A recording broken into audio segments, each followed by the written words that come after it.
चलो देखो क्या लिखा हुआ है, क्वेश्चन ध्यान से समझना है। एग्जामिनेशन क्वेश्चन में हम लोग जो अभी पढ़ रहे हैं उसमें क्वेश्चन नंबर 14 में क्या दिया हुआ है, कैलकुलेट अर्थमेटिक मीन। ठीक है, अर्थमेटिक मीन फाइंड करना है और हम लोगों को साइज दिया। अब साइज दिया हुआ है, लेकिन आप देखो यहाँ पे अभी तक तो नॉर्मल क्वेश्चंस आप बना रहे थे, उसमें साइज बोलता है 0 to 10। अब इसमें जो है आपको फ्रीक्वेंसी में भी कुछ दिमाग लगाना पड़ेगा और फिर आपको साइजेस में भी दिमाग लगाना पड़ेगा। तो हम लोग यहाँ पे क्या लिख लेते हैं, क्लास लिख लेते हैं। साइज को अपन क्लास बोल रहे हैं, ठीक है। उसके बाद फ्रीक्वेंसी, और यहाँ पे मैं ना आपको फ्रीक्वेंसी का कैलकुलेशन करके बताऊंगा। अभी जो ये फ्रीक्वेंसी दिया है ना, ये एक्चुअल फ्रीक्वेंसी नहीं है, ये जो है एक्चुअल फ्रीक्वेंसी नहीं है, ये हमको जो डेटा दिया है उसके हिसाब से फ्रीक्वेंसी बना हुआ है। हम इसमें पहले एक्चुअल फ्रीक्वेंसी फाइंड आउट करेंगे, ठीक है। इसमें जो है हमको एक्चुअल फ्रीक्वेंसी लेना है, जिसके बेसिस पे हम लोग क्या करेंगे, क्वेश्चन बनाएंगे। तो हम लोगों को एक्चुअल फ्रीक्वेंसी कैलकुलेट करना पड़ेगा। क्लियर है? अब सबसे पहले मैं आपको हमेशा क्या बोलता हूं, फॉर्मूला लिखो। तो डायरेक्ट मेथड का फॉर्मूला क्या हो जाएगा, क्लास इंटरवल के लिए आपका क्या हो जाएगा, summation of F M upon summation of F. ठीक है, तो हम लोगों को देखो क्लास मिल गया। एम के लिए क्या है, एम आपका क्या हो जाता है, मिड वैल्यू, और उसके बाद क्या आ जाएगा, एफ और एम का मल्टीप्लीकेशन। तो आप पहले क्लास लिखो। अब देखो क्लास में क्या लिखा हुआ है, सबसे पहले क्या लिखा हुआ है, लेस देन 5। तो लेस देन 5 तो 0 ही रहेगा, ठीक है। 0 to 5 का एक क्लास इंटरवल बना लो। और 0 to 5 में कितने लोग हैं बोल दिया, 7 लोग हैं बोल दिया। तो मैं यहाँ पे ध्यान से समझते चलना ना, एक बार समझोगे सब समझ आ जाएगा। 0 to 5 में कितने लोग हैं बोल दिया, 7 लोग। आ रहा है समझ में? तो इसमें एक्चुअल फ्रीक्वेंसी भी आपका कितना रहेगा, 7। इसमें कोई दिमाग मत लगाओ। आ रहा है समझ में? क्यों? क्योंकि इसमें तो कोई चेंज ही नहीं करना अपन। फिर उसके बाद क्या बोल रहा है, लेस देन 10। अब मैं अगर आपसे पूछूं लेस देन 10 का मतलब जीरो से लेकर के 10 तक हो सकता है, क्योंकि अपन को बोला क्या है, लेस देन 10। तो भाई 0 तक तो पूरा लेस देन आ रहा है ना।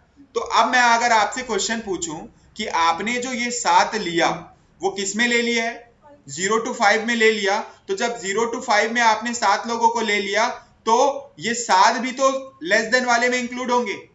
तो 7 लोग इसमें इंक्लूड होंगे कि नहीं, 7 लोग इंक्लूड होंगे। तो आपको क्या करना पड़ेगा, ये 7 को माइनस करना पड़ेगा। तो यहाँ पे क्या लिखोगे, 13। मतलब समझ में आ रहा है? लेस देन जब आपने क्या बोला, 10 बोला, तो लेस देन 10 भी तो ये वाला, ये यहाँ पे जितने लोग थे उन लोग भी आ गए होंगे। तो ये 7 भी उस फ्रीक्वेंसी में काउंट हो रहे होंगे कि नहीं, ये 7 लोग भी उस फ्रीक्वेंसी में काउंट हो रहे होंगे। तो मेरे को माइनस करना पड़ेगा, क्योंकि मैं क्लास इंटरवल 0 to 10 नहीं लिख रहा हूं। कितना लिखूंगा, 5 to 10 लिखूंगा। तो 5 to 10 लिख रहा हूं, मतलब ये वाले को डिडक्ट करना पड़ेगा, क्योंकि ये ग्रुप तो इस ग्रुप में लिखाया हुआ है। मेरे को किस में लिखना पड़ेगा, इस ग्रुप में। तो इस ग्रुप में अब कितना लिखूंगा मैं, एक्चुअल फ्रीक्वेंसी 20 माइनस क्या कर दूंगा, 7 कर दूंगा। तो एक्चुअल फ्रीक्वेंसी कितना आ जाएगा, 13। आया कि डाउट है श्रेया? उसके बाद बताओ यहां पे फिर क्या बोल रहा है, फिर से समझना। 5 to हम लोग का, लेकिन क्लास कहां से कहां बनेगा, यहां से अपन को 10 से 15 का बनाना है। तो यहाँ पे इंफॉर्मेशन क्या बोल रहा है, आपने डेटा 5 से 15 तक ले लिया है। तो अगर मैं बोलूंगा 5 से 15 मतलब ये 5 to 10 वाले को भी ले लिया होगा आपने। तो 5 to 10 वाले को भी ले लिया होगा। इसमें 13 को माइनस कर देता हूं मैं। क्यों 13 को माइनस कर रहा हूं, 5 से 15 में कितने लोग थे, देखो 5 से 15 में कितने लोग थे, 13 लोग। तो ये 13 लोग को माइनस कर दूंगा, तो यहाँ पे आंसर कितना आएगा, 25 आएगा। तो हम लोग यहाँ पे क्या कर देंगे, 38 माइनस क्या कर देंगे, 38 माइनस क्या कर देंगे, 30। तो कितना आ जाएगा आपका, 25 आ गया। आ रहा है समझ में कि डाउट है? चलो अब यहाँ पे देखो क्या बोलता है उसके बाद, 15 एंड अबव। तो 15 एंड अबव, 15 एंड अबव मतलब ये जो पूरा ग्रुप है, कौन सा ग्रुप, ये ग्रुप, ये ग्रुप, ये ग्रुप, ये तीनों 15 एंड अबव में आ जाएंगे। मतलब ये 55 में ये पूरा कितना जुड़ा हुआ है, ये सब जुड़े हुए हैं। जुड़े हुए हैं कि नहीं जुड़े हुए, जुड़े हुए हैं। तो आप जो है 15 एंड अबव को 15 टू क्या कर दो, 20 कर दो।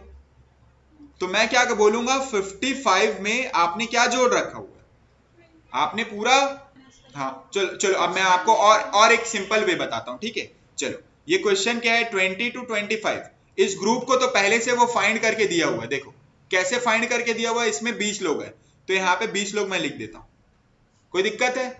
कैसे 20 लोग? क्योंकि ये तो ग्रुप देखो 5-5 का इंटरवल था, ये पहले से 20 to 25 बोल दिया, और कितने लोग हैं इस ग्रुप में? 20, ये लिख ली। अभी हम लोग ये नहीं लिखे, मैं आपको बता रहा हूँ कैसे आएगा ये भी। फिर उसके बाद क्या आ जाएगा आपका 25 दिया हुआ है, 25 एंड अबव, तो 25 एंड अबव मतलब क्या हो जाएगा 30 तक हम लोग ले लेते हैं। तो 35 के ऊपर कितने यहाँ पे 1 है, तो ये 1 भी तो किस में आ गया होगा, ये वाले ग्रुप में आया होगा कि नहीं?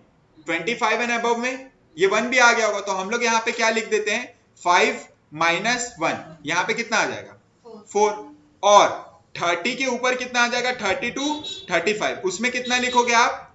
डायरेक्ट 1 लिख दोगे। ये डायरेक्ट 1 क्यों आ रहा है? क्योंकि उसके ऊपर क्या आएगा, डायरेक्ट 1 ही तो आएगा। चलो अब मैं क्वेश्चन पूछता हूं, इसको टोटल करो, कितना हो जा रहा है 20 प्लस 4 प्लस 1, टोटल कितना आ रहा है 25, कितना आ रहा है 25। तो 25 एंड अबव कितने लोग थे? 25 थे, तो आप इसमें से कितना माइनस कर दोगे? 55 में से 25 माइनस कर दोगे, क्योंकि उसके ऊपर कितने लोग हैं 25, तो यहाँ पे वैल्यू कितना आ जाएगा 30 आ जाएगा। आ रहा है समझ में? तो हम लोग क्या किए यहाँ पे, इसका तो नॉर्मली वही दिया था, हम लोग वही लिख लिए, इसका भी नॉर्मली वही दिया था, तो हमको दिमाग लगाना पड़ा। हम लोग ऊपर से भी फाइंड करने की कोशिश की फ्रीक्वेंसी, और नीचे से भी फाइंड करने की कोशिश की फ्रीक्वेंसी, तो हमारे पास ये एक्चुअल फ्रीक्वेंसी है। आपका पूरा फोकस किस पे रहेगा? आप एक्चुअल फ्रीक्वेंसी में रहेगा, और एक्चुअल फ्रीक्वेंसी मल्टीप्लाई बाय क्या कर दोगे? Mid value. तो मिड वैल्यू भी कैलकुलेट कर लेते हैं, तो कितना आ जाएगा मिड वैल्यू 2.5, उसके बाद 7.5, 12.5, ठीक है 17.5, 22.5, ठीक है, उसके बाद 27.5 और 32.5, और उसके बाद f को m से मल्टीप्लाई करोगे, तो 7 को मल्टीप्लाई करो किससे? 2.5 से 17.5 आ गया। उसके बाद आपका क्या हो जाएगा? सेकंड वाला 97.5, फिर उसके बाद आप इसको मल्टीप्लाई करोगे 312.5, ओके। फिर उसके बाद 30 मल्टीप्लाई बाई 17.5, 525 आ जाएगा। उसके बाद आप 20 मल्टीप्लाई बाई क्या कर दोगे? 450, 22.5, ये आ जाएगा आपका 450। फिर उसके बाद आप 110, 32.5। अब ये सब का फॉर्मूला हमको क्या बोल रहा है? आपको टोटल चाहिए, तो आप समीशन ऑफ FM निकाल लो, कितना आ रहा है 1545। उसके बाद हमको किसका टोटल चाहिए रहता है? F का भी टोटल चाहिए रहता है, तो F का टोटल करोगे तो 7 plus 13 plus 25 plus 30 plus 20 plus 4 plus 100, तो 100 आ रहा है 15.45। तो इसको क्या बोलेंगे? Summation of F।